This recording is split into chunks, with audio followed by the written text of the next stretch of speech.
Hey guys, Dante West here, your head culinary arts instructor for your academic culinary arts program. And today you guys are going to get a good amount of information coming from your head instructors from your classes. So make sure you tune in and pay attention to everything that they're saying because it's going to help you to grow and become culinary monsters. Hey guys, and welcome to the Academic Culinary Arts Academy. My name is Chef Nirka, and today I'm going to be doing intro to baking. We're going to be talking about some different baking techniques. Today what we're actually going to do is we're going to be making some cupcakes. Normally when you're baking from scratch, it takes a little bit more time than people usually have. So that's why we always tend to order our cakes, order our cupcakes. We go to these bakeries with people who are professionals at ordering or at making, my apologies, at making cupcakes and making cakes. So today what I'm gonna do is I'm gonna show you a fun and easy way that you can make cupcakes at home, right? You can purchase the cake mix right at your local grocery store, whether it's Publix, Aldi's, Walmart, Winn-Dixie. Whatever's closest to you, you're welcome to go and purchase it. They even have it at some of the local Dollar Generals or even Family Dollars that you're able to go and purchase these box cakes. Today what I'm going to do is I'm going to make chocolate cupcakes, but it's not going to be a traditional way. I'm actually going to make it in my pouring measuring cup. Obviously, if you don't have one of these, you're welcome to use a large mixing bowl. But like I said, I'm going to use my measuring cup because it's a lot easier when I'm getting ready to pour. So let's get right into it, guys, right? So first things first, I already have, the recipe requires a cup of water, which I already have in here. I already measured it out. So now I'm just gonna start mixing all the other ingredients in here. So let's go ahead and add the rest of the wet ingredients, which would be butter.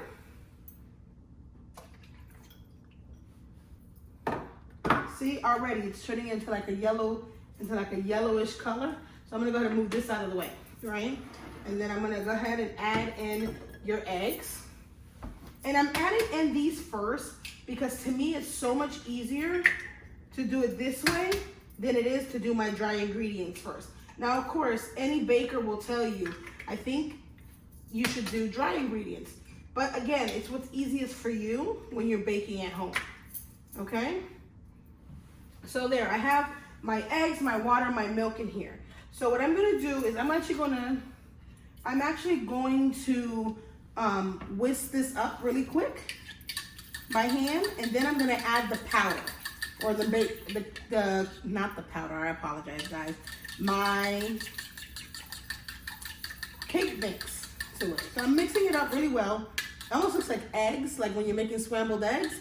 So now that I've mixed this really, really well, it makes it easier when you're mixing as well.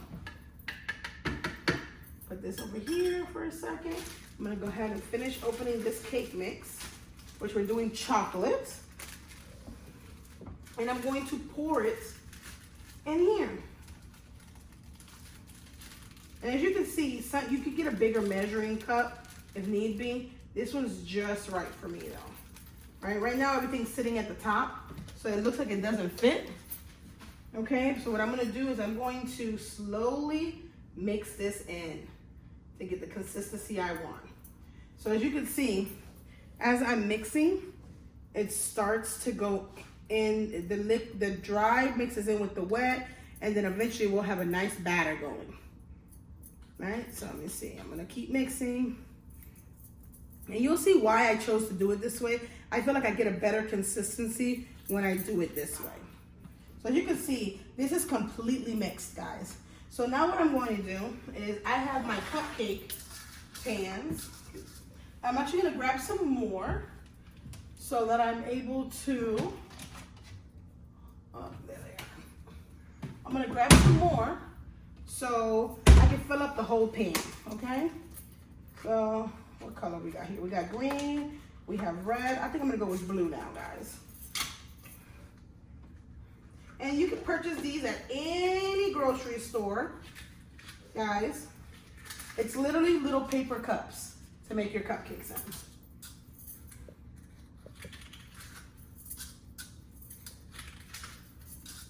And you know what, guys?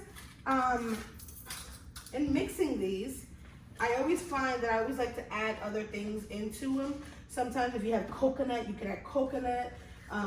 Or if you have different types of chocolate chips, you can add chocolate chips to it.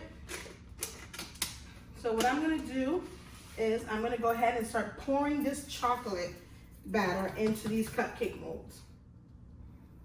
So guys, as I'm pouring this, I'm gonna go ahead and stop for a moment and finish doing this. And when you guys return, the cupcakes will have already been baked and chilled, and then we'll icing the cupcakes and see how they come out. Okay guys, so stand by. We'll be back shortly. Hey guys, welcome back. So we've been gone for about 25 minutes or so. The cupcakes take about 20 minutes to bake, and before that I threw them in the oven. I decided, you know what, I really feel like putting a little bit of shredded coconut in them because I love the mix of chocolate and coconut. And that's the fun part about when you're baking at home. If you have different ingredients that you want to throw in to your cupcakes, you're welcome to. If you have chocolate chips, if you have M&Ms, if you have candy pieces, whatever it is that you like inside of your cupcake, you're welcome to add to your cupcake when you're baking at home, which is a perk of baking at home. So what I did is I added shredded coconut into mine. And as you can see, I didn't fill them up too much because I didn't want them to overflow, but you could see bits of the shredded coconut in my cupcake.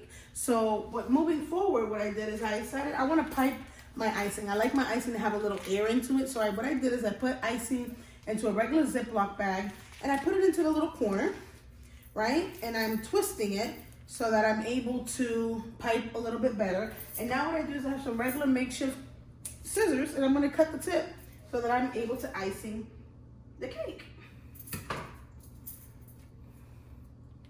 Right? So I'm gonna go ahead and show you how I tend to pipe the icing on my cupcakes. I feel like this way it's a lot easier and you get to put you get to do a little bit more fun with it, a little bit more accurate. If you like your icing to be right on the brim of the cupcake, you can make that happen with this. It's a little bit easier and you tend to use a little bit less of the icing and it gets a little bit of air in there, so it lifts it up just a little bit. And this is just a simple, easy at-home cupcake. And another way you can do it is, let's grab another cupcake, any cupcake. Let's say your cupcake didn't rise the way you wanted it to, right? So the next way you could do it is just a dollop and bring it to a peak. Boop. Simple icing, just a little swivel of your wrist and you have another beautiful cupcake that you can enjoy. So that's two ways you can do that. And now the third way you can do it is, let's put a little design into it, right? So I'm gonna go ahead and and this is if you're not a big fan of icing. Bam, another way that you can icing a cupcake. So guys, those are my 3 little fun, easy techniques that I usually use when I'm doing my cupcakes at home. Just remember, you know, that you can pretty much do almost anything with your cupcakes at home. You could add food coloring, add more ingredients. It's all about making it fun at home and baking with your family and just having something that the family can enjoy. So ask your culinary instructor if you have any questions or concerns, or if you just want some more special techniques and special tips on how to bake. Again, I am not a baker, I'm more of a chef, but it doesn't take but 2 minutes to really just put a plan together and make something happen, guys. So again, thank you so much for tuning in, and I hope you guys get to enjoy your cupcakes. And have a great day. Hi guys, this is Chef Wes, your head culinary arts instructor. Hope you guys enjoyed this video and some of the lessons that your chef instructors have been giving to you. And I want to give them a special shout out and say thanks for all the hard work they're doing trying to make this a career for you guys. Okay, so I'll see you on the next one, and don't forget to always be a culinary monster.